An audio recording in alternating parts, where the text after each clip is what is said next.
Nasa normal na ba temperature nito?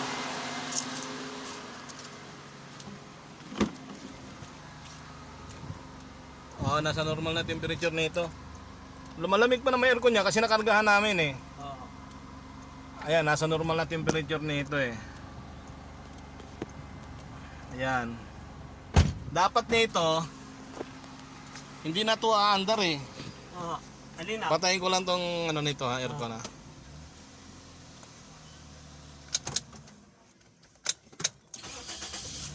Umaandar na ngayon no. Ay ano pa pala, kakabit pa pala yan. Kuha ka ng tools na Jis doon kasi kakabit pa pala tong ano.